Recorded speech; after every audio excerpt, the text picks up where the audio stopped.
3, 2, 1.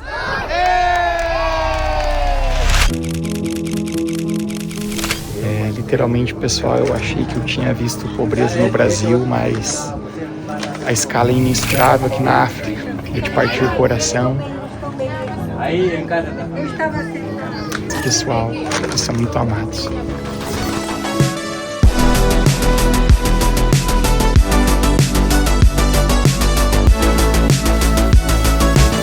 Fala galera, passando aqui para conversar contigo algo muito especial. Talvez você esteja perguntando, Matheus, por que você tá vestindo com essa roupa esquisita? Na verdade, gente, isso aqui se chama capulana, é uma roupa africana. E sim, galera, eu tive lá na África e eu quero compartilhar contigo ressignificando a vida. De verdade, gente, minha vida foi ressignificada, ou seja, nunca mais eu vou ser a mesma pessoa. Eu quero dividir contigo hoje sobre coisas extraordinárias, experiências que eu tive lá, gente. Não apenas é um diário de viagem, mas são coisas que Deus fez na minha vida que mudou pra sempre o meu coração. Eu tenho certeza que isso vai abençoar você também. Bora junto, galera. Então, galera, eu tenho tanta coisa, na verdade, que eu podia compartilhar, mas isso seria muito extensivo. Então, eu quero separar isso em 3 tópicos sobre 3 coisas, gente, que eu aprendi na África. 3 coisas, gente, que marcaram pra sempre a minha vida. E a primeira delas, gente, eu estou ainda muito longe da onde eu preciso estar. Gente, eu nunca vi tanta pobreza na minha vida. Quando a gente chegou lá, né, a gente foi inicialmente pro norte da África do Sul. Lá o lugar já é meio pobre, mas quando a gente adentrou no país chamado Moçambique, é o segundo país mais pobre do planeta. Gente, eu nunca tinha visto com meus olhos naturais tanta pobreza. E é de se falar, gente, que eu nunca vivi numa bolha. Eu sempre ajudei muitas pessoas carentes, já fui em muito lugar, a gente tem tantos projetos sociais, tão longe, cara, de eu ter que furar uma bolha. Mas o fato, gente, que nem compara, mas nem de perto, gente, com a realidade que eles vivem lá. Então, gente, literalmente, eu diria pra vocês, gente, que uma realidade muito difícil ver, assim, milhares de crianças, gente, com pouca comida, milhares de crianças, gente, vivendo em condições miseráveis, não é pobreza, é miséria. E isso, gente, tudo vai enchendo o nosso coração de uma certa aflição, aquela sensação, cara, de uma gota no oceano, é tanta coisa pra fazer, tanta gente pra ajudar, a gente se sente até impotente, mas ao mesmo tempo, gente, algo começa a acontecer no nosso coração. E isso, gente, é a primeira coisa que eu só compartilhar contigo. Eu ainda estou muito longe de onde eu deveria estar. Quando eu estava olhando, gente, todas aquelas pessoas lá, preciso ser sincero com você, gente, eu senti, gente, o quanto eu ainda sou egoísta, o quanto, gente, eu me importo apenas com os meus próprios interesses, sabe? À medida que eu ia conhecendo as pessoas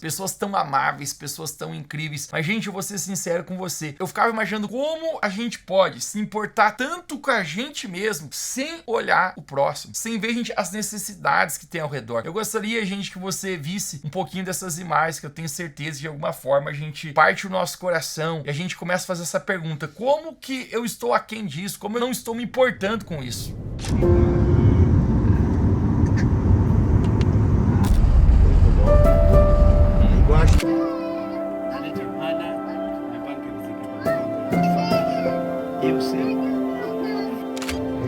Pessoal, aqui ó, essa bacia com essas canequinhas onde tomam um banho. Dá pra dar uma olhadinha dentro da casa. Literalmente, pessoal, eu achei que eu tinha visto pobreza no Brasil, mas a escala é imensurável aqui na África. É de partir o coração. Que Jesus tenha misericórdia, gente. Por aqui?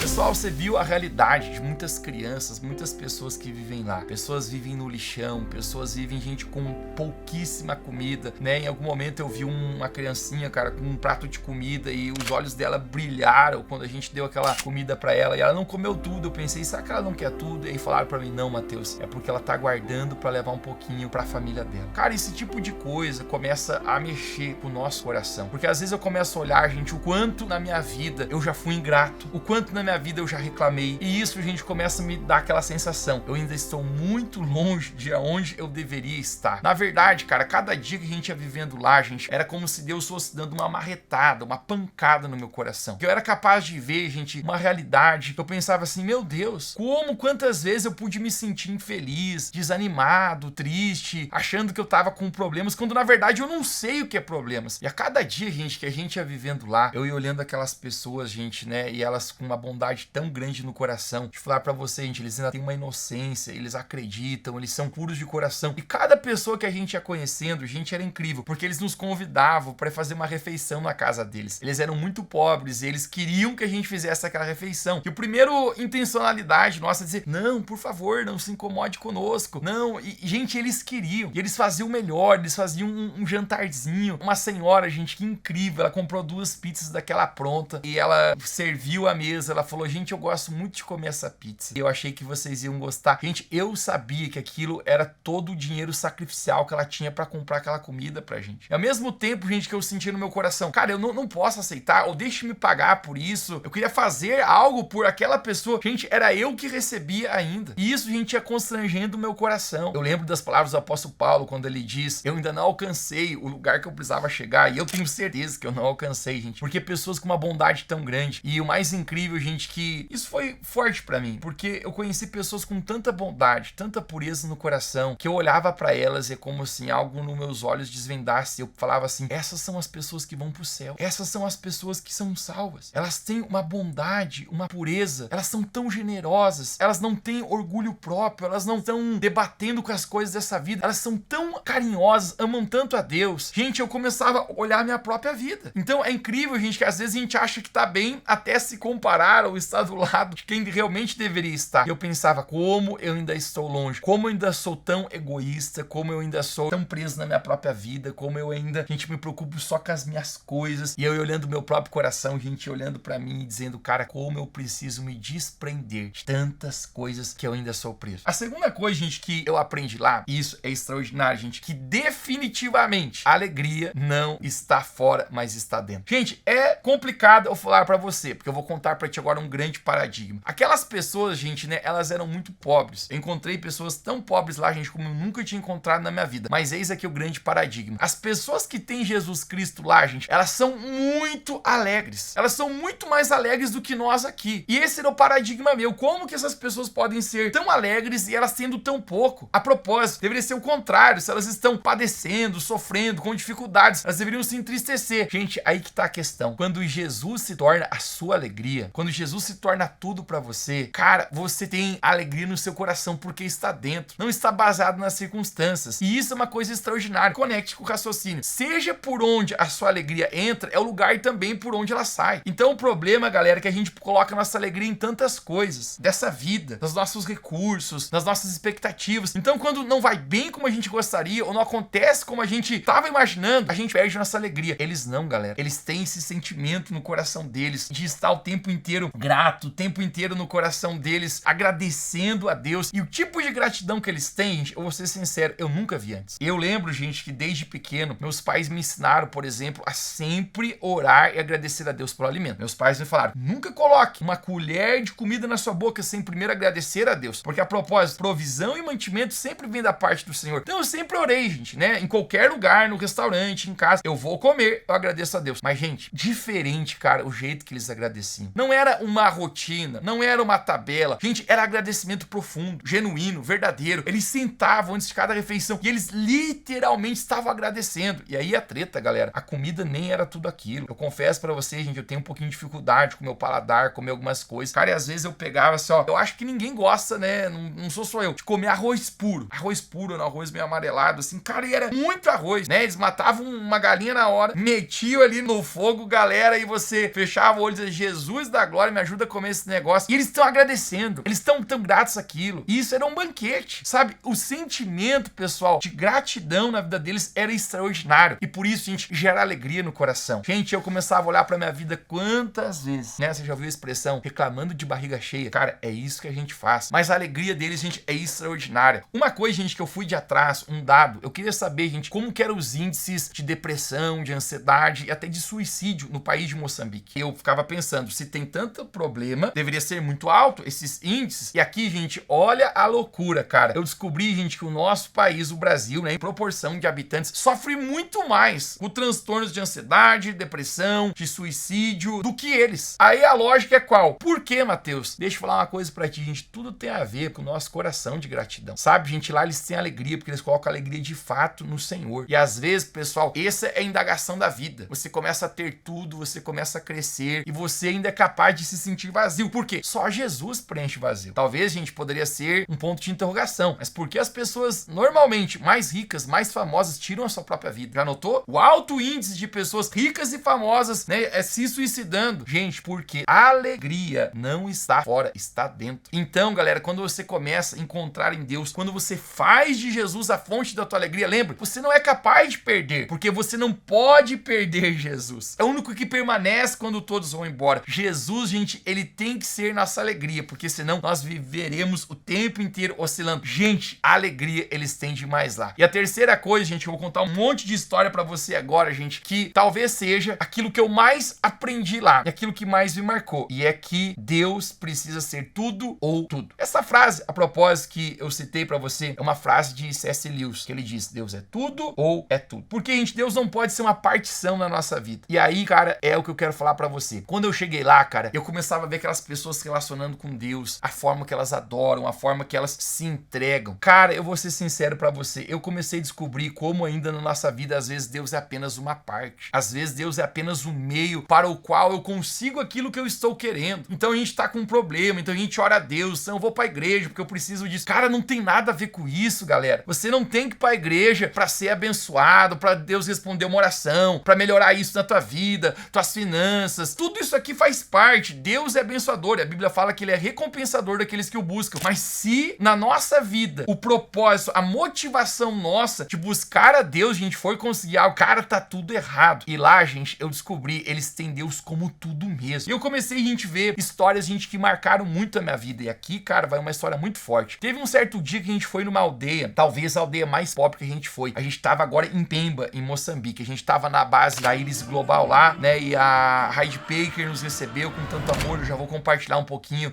sobre algumas experiências e conversas que eu tive com a Heidi. Extraordinário, galera. Mas quando a gente tava indo pra essa aldeia, fizeram o convite pra mim. Falaram: Mateus, você pode pregar? E eu já tô com aquele sentimento assim, cara, quem precisava aprender alguma coisa sou eu, né? Eu que preciso que eles preguem pra mim. Mas de alguma forma, gente, eu tive essa oportunidade, eu preguei uma mensagem muito especial, né? A maneira como Deus nos vê. Falei sobre Marta e Maria, quando Jesus demora pra ir até lá ressuscitar Lázaro, elas estão naquele questionamento, por que Jesus está demorando? Jesus sempre está conosco. Foi muito abençoador. Cara, eu acho assim como Deus moveu, eles se emocionaram, a presença do Espírito Santo muito forte. Depois, gente, que eu terminei de pregar, a gente entrou no carro, a Heidi estava dirigindo e ela começou a compartilhar com a gente. Ela falou: deixa eu dividir algo com vocês precioso sobre essa aldeia que nós estávamos. E ela começou a dividir, gente, né, como a fé deles, gente, era inteira, como eles amavam o Senhor. E aqui, gente, a primeira história. Ela falou, gente, né, a respeito de um grupo chamado El Shabab. É um grupo islã extremista que mata cristãos. Se eles encontrarem pessoas, né, que eles sabem que são cristãos, eles vão questionar a sua fé em Cristo. E se você não negar a Cristo, gente, eles matam as pessoas. Eu mesmo tive, gente, né, um momento lá que conversamos com um rapaz. Ele estava dirigindo em outra ocasião uma caminhonete e ele começou a compartilhar que mataram seus 2 irmãos e o seu melhor amigo. Decapitaram, cortaram braços, pernas, simplesmente porque eles eram cristãos. Ele falou: cara, não deu nem de fazer velório. A gente abriu um buraco na terra e jogou os pedaços dos corpos dele. Gente, essa aldeia que a gente tava, Heidi começou a compartilhar que foi atacada. Mataram muitos na aldeia pelo fato de professarem a fé em Cristo Jesus. E sabe o que ela falava? Mateus, mesmo assim, eles nunca faltaram nenhum culto.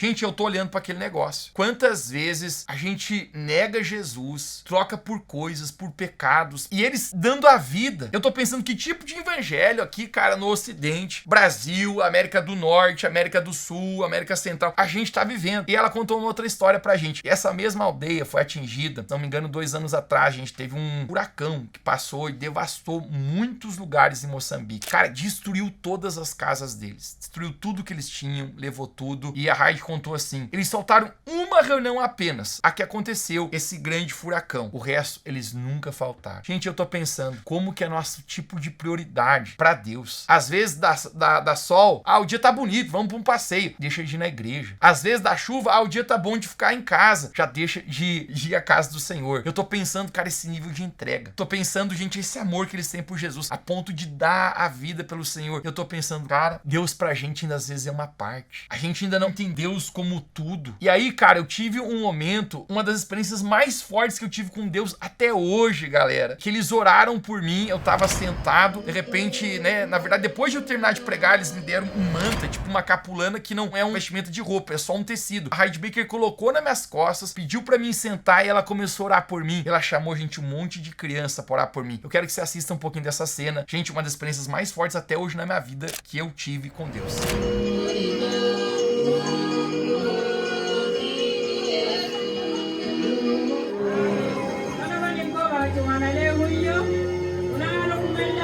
Galera, nesse momento foi muito forte. A presença de Deus era tão forte, as músicas não era melhor, as estruturas não era melhor. A propósito, eu postei no meu Instagram, até hoje o púlpito mais honroso, a maior plataforma que eu já preguei foi aquela. Não por causa da estrutura, não tinha luzes, não tinha câmera, não tinha estrutura, mas tinha uma coisa, gente, fome e amor genuíno por Deus. Quando eu tava lá, cara, a presença de Deus era tão forte, e Heidi começa a orar por mim, aquelas crianças começam a orar por mim, você viu, elas colocaram a mão na minha cabeça. Cara, eu chorava que nem uma criança, eu senti uma presença tão forte de Deus, gente. Sabe, um sentimento de como eu preciso me entregar ainda ao Senhor. E nesse momento a Heidi falou pra mim, Mateus, abra os seus olhos. E eu abri os olhos, gente, quando eu abri os olhos tinha assim, aquelas dezenas de crianças ao meu redor, impondo as mãos sobre mim e orando. E a Heidi falou, Mateus, o reino de Deus é isso aqui. Aqui você encontra Deus de forma real. Cara, eu nunca tinha sentido, cara, aquela presença tão poderosa do Espírito Santo. E eu me lembrava das palavras de Jesus, deixar vir a mim os pequeninos, porque deles é o reino de Deus. Né? Eu começava a entender, gente, o que de fato é amar a Deus, sabe? Eu comecei a ter um quebrantamento tão forte, gente, que eu comecei a querer entregar minha vida mais e mais e mais pra Deus. E tudo isso, gente, vai marcando o nosso coração. Mas a parte, gente, que vai bugar a sua cabeça agora, é que depois que eles terminaram de orar pela gente, eles fizeram uma fila enorme. Todos eles vinham nos cumprimentar, um a um. Gente, eu costumo ficar na porta da igreja onde eu pastorei cumprimentando essas pessoas. Lá era diferente. É só todos, sem exceção de um. Eles vinham, nos cumprimentavam, diziam Deus te abençoe. E eu estou maravilhado com aquilo. Eu nunca peguei na mão de tantas pessoas. É muito mais ainda do que faço aqui. Era rios de pessoas, crianças brotavam. A gente era muita criança. Mas de repente, cara, agora vai bugar a tua cabeça. Eles começaram a vir com sacolas. Viam com coisas em suas mãos. Eu perguntei pra Heidi, o que é isso? E ela falou, é a oferta. É os presentes que eles trouxeram pra abençoar a vida de vocês. Cara, nesse momento eu tô pensando assim, não, cara, não dá pra aceitar. Gente, eles já têm tão pouco. Eles não tinham garfos pra comer. Comem com as próprias mãos. Não tem, cara, recurso. Nessa mesma ocasião fizeram uma comida no chão, cara, nos deram pra comer. Gente, eles não têm quase nada. E eles estão dando o que tem. Então, um vinha, gente, com 5 espigas de milho. Outro vinha com uma abóbora. Teve um cara que trouxe um cabrito. O que vai fazer com um cabrito? E aquele sentimento, cara, não dá pra aceitar. A Heidi falou, vocês aceitem. Se vocês quiserem abençoar outras pessoas daqui, vocês podem fazer. Mas não roube a oportunidade deles de se alegrar, ser gratos a Deus. Cara, isso aqui quebrava meu coração de forma muito grande. Porque eu pensava, gente, que eu era generoso. E agora eu descobri, gente, que a generosidade, ela pode ir ainda muito mais longe. Às vezes, cara, a gente é apegado em tantas coisas, galera. A gente tem tanta dificuldade de ser generoso no reino de Deus, abençoar as pessoas ao nosso redor. Cara, eu comecei a ver o quão egoísta eu era. Eu li aquela passagem no livro de Mateus, de Jesus se encontrando com um jovem rico. E aquele jovem, né, depois de questionar Jesus o que ele precisava fazer para herdar a vida eterna, Jesus cita os mandamentos para ele falou que já praticava tudo, e Jesus fala, te falta uma coisa, apenas uma coisa, vende tudo que tem, doa aos pobres e me segue. Aquele jovem não foi capaz de seguir Jesus. Eu digo que ele perde a maior oportunidade que um ser humano poderia ter na sua vida, ser um discípulo pessoal do Filho de Deus, Criador dos céus e da terra. Por quê? Ele amava as riquezas, ele abaixou a sua cabeça e foi embora. Gente, eu olhava para essa história e eu pensava, nossa, que mancada do jovem rico. Cara, até eu começar a ver que eu não sou tão diferente do jovem rico, que o jovem rico às vezes sou eu, é você. Eu não estou falando só de dinheiro agora, mas tem coisas, cara, na nossa vida, às vezes a gente não abriu mão ainda pra Deus. Coisas que roubam o lugar de Jesus na nossa vida, que impede a gente de fato de seguir Jesus. Ou seja, Jesus não nos tornou tudo pra gente, cara. É apenas uma parte da nossa vida. E aí, cara, todo esse negócio, cara, cada dia era uma paulada no meu coração. Eu estava sentado num momento comendo com a Heidi. Inclusive, galera, esse elefantinho que você está vendo aqui, foi ela que me deu de presente. Ela falou, Mateus, em Moçambique, esse é o animal mais expressivo que nós temos, o elefante. E como você veio aqui, eu quero dar de presente para vocês, para que você nunca se esqueça de nós aqui. Que você leve o que nós temos recebido do Senhor para sua nação também. E está aqui o elefantinho. Mas enquanto ela conversava comigo, gente, eu fui perguntar para ela, Raide, conta um pouquinho da sua história, por que você está aqui, como você chegou até aqui. E ela falou, Mateus, eu estou aqui há mais de 30 anos. Eu conheci Jesus com 16 anos de idade, tive uma experiência com Cristo. Gente, ela começou a contar um pouquinho da história dela, cara. Essa mulher, gente, é sem dúvida, né? Eu não tenho idolatria a pessoas, né? Se você me conhece de perto, eu não sou puxa-saco de pessoas, gente. Eu não sou fã de pessoas. Mas, gente, que ser humano extraordinário. Talvez, gente, essa mulher é uma das pessoas mais extraordinárias vivas na face da Terra hoje. Por causa do quê, gente? Do coração. E ela contou a sua história. Ela nasceu em Newport Beach, né? Fica perto de Los Angeles, na Califórnia, Estados Unidos. Quem já ouviu falar ou já foi lá, gente, você nunca será capaz de ver tanta riqueza amontoada num lugar só. Eu tive no Newport Beach. Os mais ricos do mundo, quando se aposentam, vão pra lá. A fim do quê? Vida mansa, tranquila, dream life, sonho americano, melhor vida que se pode ter. Ela falou, eu nasci lá, filha de pais muito, muito, muito ricos. E ela falou que quando ela se encontrou com Jesus, quando ela estava na sua jornada com Deus, Jesus perguntou pra ela, isso ela está me contando, você me seguiria? Você daria tudo por mim? Você iria aonde eu fosse? E ela falou, sim, Jesus. E Jesus falou pra ela, então vá para o lugar mais pobre do mundo. Aquela época era Moçambique. Holland, seu esposo, compartilhando, mais de 30 anos quando a gente chegou aqui, Moçambique era o país mais pobre do mundo. Depois de mais de 30 anos, ele é o segundo mais pobre. Ele falou, já evoluímos algo, mas dar a sua vida por um propósito. E, gente, extraordinário. Aquilo que aquela mulher faz lá. Juntamente, gente, com muitos missionários. Gente, alimentando tantas crianças. Ajudando tanta gente. Uma universidade. Cuidando do pobre. Gente, ia nas aldeias, cara. Cara, e ela tava lá no meio. Povão lá. Abraçando. Cara, tantas coisas. Ela me contando, Mateus, isso é minha vida. E ela contou uma coisa pra mim, cara, né? Que possivelmente ela não deve contar em redes sociais. Não vai contar pra muitas pessoas, mas ela me contou. Ela falou, Mateus, meus pais faleceram e a gente recebeu uma herança. Eu dei tudo para os pobres. Faltou uma casa. A gente ainda tem uma casa lá em Newport Beach. Provavelmente, galera, deve valer milhões de dólares. E ela falou, a minha irmã mora lá. E é por isso que eu ainda não vendi isso e dei aos pobres. Porque o dia que minha irmã não estiver lá e for vendida a casa, a minha parte, eu vou vender e dar pros pobres. Cara, eu tô pensando, quão apegado, galera, a gente é. Tem gente que tem dificuldade de dizimar, galera. Tem gente que tem dificuldade de ajudar uma pessoa pobre na própria rua da sua casa. E Jesus, em Mateus 25, fala, cara, eu tive frio e vocês não me cobriram. Eu tive fome e vocês não me deram de comer. Eu tive sede e vocês não me deram o que tomar. E os discípulos perguntam, tá, Jesus, mas quando a gente viu assim, eu sou todas as vezes vocês viste um desses pequeninos e vocês não fizeram nada. Vocês deixaram de fazer a mim. Sabe o que significa, galera? O rosto de Jesus muitas vezes se esconde atrás desses necessitados, cara. Cara, a gente viu tanta gente necessitada e o meu coração, cara, isso ressignifica a minha vida. Sabe, eu tô, tudo isso, cara, mexendo dentro de mim. E aí, cara, reta final aqui do nosso Guarde a Palavra, galera, né? Bastante história tô contando pra ti, espero que você esteja curtindo bastante. A gente tava numa aldeia e a propósito me avisaram que eu ia pregar. Me avisaram com antecedência, 3 minutos antes. E eu, Jesus amado, né? Eles gostavam que você falava assim,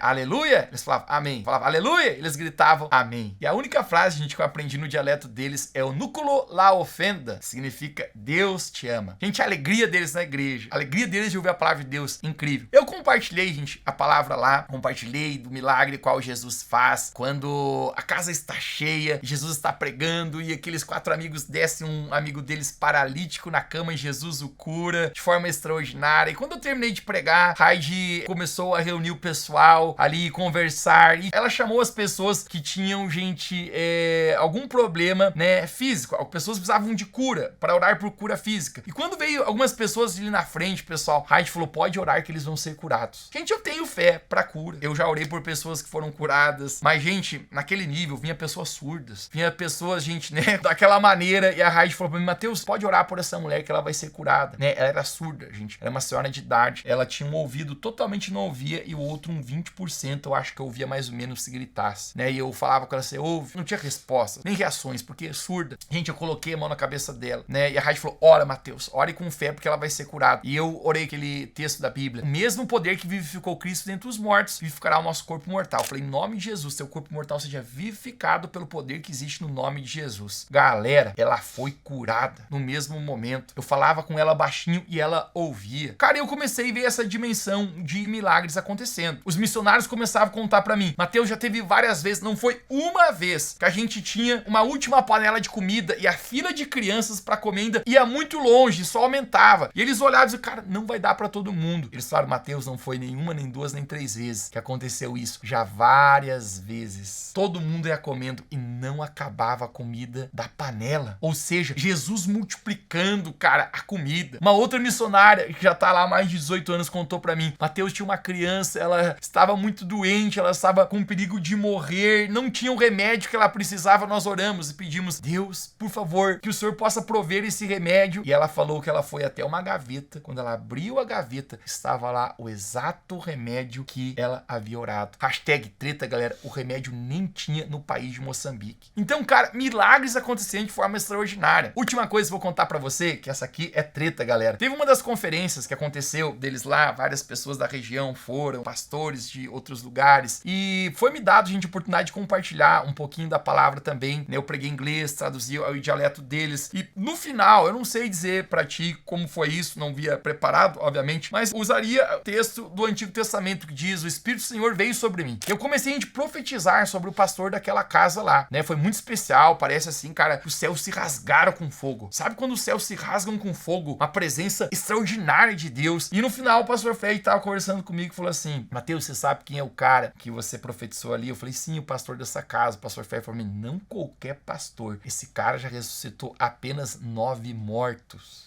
E eu, o quê? Isso mesmo, já ressuscitou 9 mortos. Gente, eu tô pensando, cara, que isso? Eu que precisava receber oração. Eu que precisava que ele profetizasse na minha vida. Cara, e eu tô curioso com esse negócio. No momento a gente tinha um jantar, eu sentei na frente dele, eu falei, pastor, me conta aí, o nome dele é Pastor Surpresa. O nome dele é Surpresa porque quando ele nasceu, a mãe dele não esperava que ficaria grávida mais uma vez, então deu o nome de Surpresa. Uau! Né? E nesse momento, gente, eu perguntei, Pastor Surpresa, me conta. Cara, e ele contou, Mateus, o verdadeiro combustível dos milagres ainda não é a fé, é o amor. Quando você de fato se compadece, quando de verdade você ama, quando de verdade Deus é tudo pra você. E eu comecei a perguntar pra ele, tá, mas me conta, como foi isso? Eu creio, gente, na Bíblia que diz, aqueles que creem no meu nome farão os mesmos sinais que eu faço, né? Curarão enfermos, expulsarão demônios, tomarão coisas mortíferas, não fará mal, ressuscitarão mortos. Eu creio, cara, nesse negócio pra mim. E ele começou a contar, Mateus, eu fui fazer uma visita, primeira vez que eu ressuscitei um morto, porque aquela família estava sofrendo muito, havia perdido sua filhinha de criança, 3 ou 4 anos de idade, e eu não fui lá com a intenção de orar por ela, eu fui lá pra amá-los, porque o maior combustível é o amor. E ele falou, quando eu cheguei lá, as pessoas estavam chorando, meu coração estava tão ali abatido, né, junto, e quando eu estava ali, eu comecei a sentir uma presença de Deus muito forte, ele falou. De repente, eu olhei e tinha um dedo da criança pra fora do lençol. Lá, gente, o velório deles dura dias, né, e eles colocam um lençol sobre a pessoa que está morta. Eu olhei a criança e tinha um dedo pra fora do lençol. Ele falou, eu fui colocar o dedo pra dentro do lençol de novo da criança. Ele falou, quando eu encostei no dedo, a criança deu um pulo e ressuscitou pelo poder de Deus. Eu falei, cara, que loucura é essa? Em algum momento a gente estava na reunião com a Raide e ela falou, eu quero que orem por eles, vamos orar por eles agora. Vamos declarar essa unção sobre a vida deles. Mas ela sempre ressaltava, a principal unção é de humildade e de amor. Não é de poder, é de humildade e de amor que você recebe aqui. Mas ela fez uma coisa, ela falou assim, eu quero que ore por eles apenas as pessoas que já oraram por pessoas mortas e ressuscitaram. Eu, mano, você no Brasil, um negócio desse, quem que vai orar? E eu tô pensando, quem que vai orar? Você vai levantar um ou dois. Gente, uma galera ressuscitou. Levantava a mão e dizia, eu já orei por uma pessoa morta e ressuscitou. Eu já orei por um morto e ressuscitou. Gente, eu tô pensando comigo, o meu questionamento, sabe qual é? É dizendo, Deus, por que essa atmosfera de milagres acontece aqui na África e lá no Brasil não? Qual é a diferença? É o mesmo Deus, é um só Jesus. Por quê? Qual que é a questão? Cara, Cara, e aí é o momento que martelou meu coração, cara. Foi quando Jesus falou pra mim: Mateus, o dia que eu de verdade for tudo na vida de vocês, vocês vão ter tudo de mim. Cara, isso quebrou, cara, meu coração, galera. Sabe por quê, cara? Porque pra gente, às vezes, ainda Deus é uma parte, galera. É uma conivência. A gente não tá com Jesus de verdade porque ele é tudo, porque a gente ama ele de todo o coração. E é por isso que a gente experimenta, às vezes, tão pouco. Porque a gente não será capaz de experimentar Deus de forma real, galera, a não ser que ele seja tudo na nossa vida. Cara, toda essa experiência que eu tô contando pra vocês, gente, ressignificaram a minha vida. E eu tô olhando pra mim mesmo, eu tô olhando pra aquelas pessoas, e um momento eu tô pensando, acho que eu preciso me converter ainda, eu nem crente sou, meu Deus. Mas tudo isso aqui, cara, Jesus ia falando: Mateus, se entregue mais. Tudo que você é, tudo que você tem, entregue todo o seu coração. Eu estava ali, como eu contei pra você do jovem rico, vendo que eu era essa pessoa que precisava ainda me entregar por inteiro ao Senhor. E aí aconteceu algo muito especial. Eu não gosto de falar o que minha mão direita fez, porque a Bíblia fala: deixe sua mão esquerda saber o que a mão direita fez. Mas eu compartilhei com a igreja, não porque eu quero contar algo sobre mim, mas porque quero inspirar você. E eu acho que essas coisas, gente, na verdade, se tornam um testemunho para todos nós. Isso não é apenas para mim, é para todos nós. E eu havia dividido, pessoal, uma história com a igreja. Foi a última vez que eu preguei na igreja com a qual eu pastorei, Revo Church, antes de ir para África, que eu tinha um sonho muito grande de ter ido à África 10 anos atrás. E na época, cara, não abriu oportunidade, rolou até uma treta que eu não tenho tempo de contar para você aqui. Tem uma mensagem no YouTube que eu conto a respeito disso. Mas eu estava numa reuniãozinha, como um grupo pequeno, uma célula, um GPS, seja o que você quiser chamar. E quando a gente tava lá, cara, um casal, eles são moçambicanos, mas eles estão no país do lado, o Nepal. Eles deram a sua vida, cara, para servir Jesus. Casal já idoso, pastores, eles contam: a gente já passou fome, frio, a gente passou tanta necessidade, a gente dormiu na rua, a gente nunca abriu mão de falar sobre Jesus. Gente, eu tô ouvindo o testemunho deles de forma tão simples as palavras, mas tão cheia da presença de Deus. E de repente eles falaram assim: a gente tá um pouquinho aflito agora com uma coisa. Um dos nossos filhos, né, eles adotam as crianças lá muito, tá com problemas, tipo de uma trombose, gente, evoluída. E o médico falou pra ele que ele não ia mais andar agora, a não ser que ele fizesse uma cirurgia, né, que era um valor bem caro, um valor lá em dólares, né, e eles falaram: a gente tá orando, a gente tá muito aflito com isso. Eu tô ouvindo tudo aquilo, cara. Cara, eu não sei explicar pra você, mas da mesma maneira que alguém fala baixinho no ouvido de uma pessoa, parece que Deus falou no meu ouvido agora. Ele falou: Mateus, eu não te trouxe 10 anos atrás aqui porque eu te trouxe com um propósito hoje aqui. Você está vendo o que eu tô fazendo na sua vida? Você quer que eu me torne tudo na sua vida? Você quer se render? Eu estou dizendo: sim, Deus, eu quero. Eu falei: você sabe o que você pode fazer. Você pode abençoar com a cirurgia desse rapaz. É um valor expressivo. Você pode, Mateus.